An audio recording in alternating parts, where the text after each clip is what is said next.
Namaste. Good evening, everyone. Let's talk about stroke today. So, what does stroke mean? Stroke literally means something sudden, a sudden event, a strike.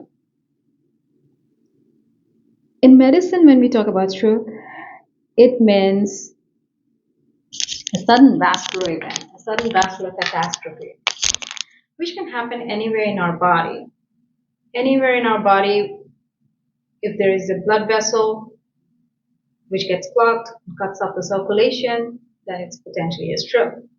But when we are talking about stroke in medicine, we are talking about either a cardiac stroke or a brain stroke. Since I'm a neurologist, I'm going to talk about the brain stroke. You might be surprised to know that one among four of us are going to have a stroke in our lifetime. It is that common. And the amount of disability it creates is amazing. It's one of the leading causes of disability. So it's not only important for the individual, it's also very important for the country at large because that's going to affect our economy. Our productivity is going to go down if we are disabled, right? All right. So anybody in government, hope you're listening. All right. Now, what are the types of brain stroke? There are two types. One is a ischemic stroke and one is a hemorrhagic stroke.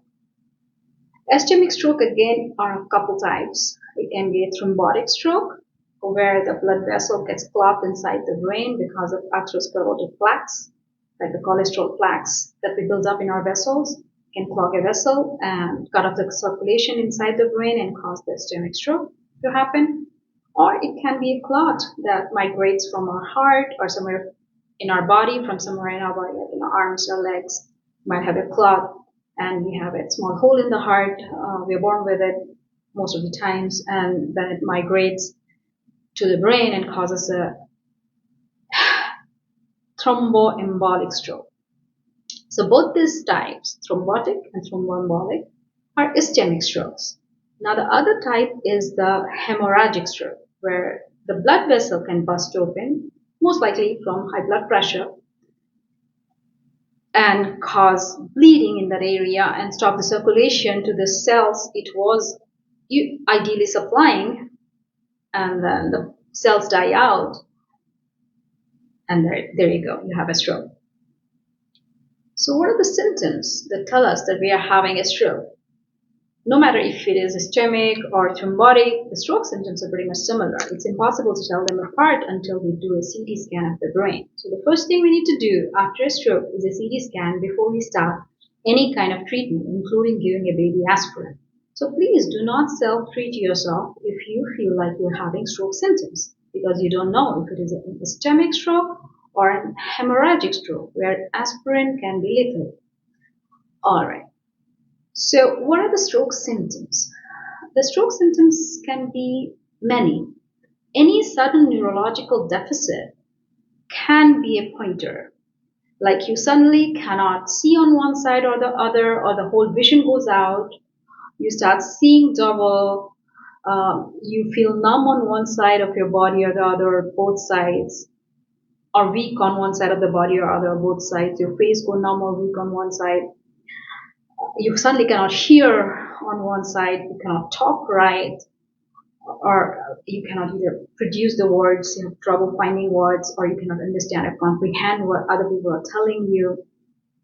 You cannot walk right. Some people also completely stop talking, or suddenly you cannot walk right. You cannot find your balance. You're spinning.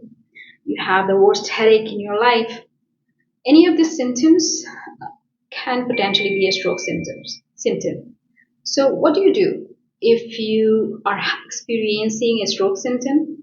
So the first thing you do is call 911 if you are within the United States, because 911 is going to take you to the nearest stroke center where a medication called TPA can be given if you're having an ischemic stroke, which can potentially dissolve the stroke and stop your disability from happening, which is amazing, right?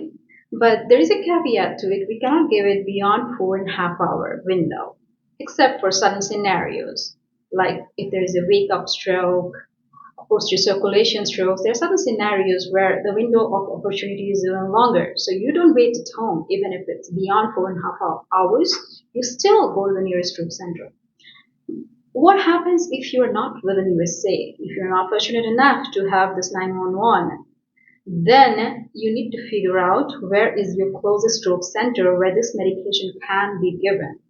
Also, it's ideal to figure out where they can do other endovascular interventions like taking out the clots from the brain if you have a sudden thromboembolic event into your big vessel inside the brain. The clot has gone in that can be pulled out.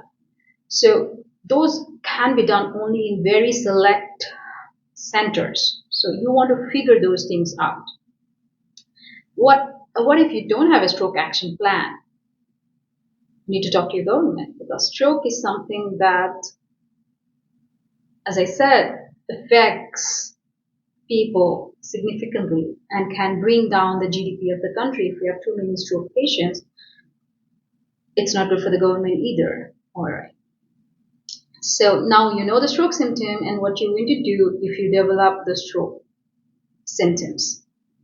And you know that it's not ideal to self-treat yourself. And also it's not ideal to kind of drive to the emergency or ask your friend to drive you to the emergency if you're having stroke symptoms. Because when you call 911, the triaging starts right at your doorstep and they know where to take you. Where is the nearest stroke center? All right? Okay. Hope this helps and hope we fight together against this devastating disease. All right. Take care, guys. Bye now.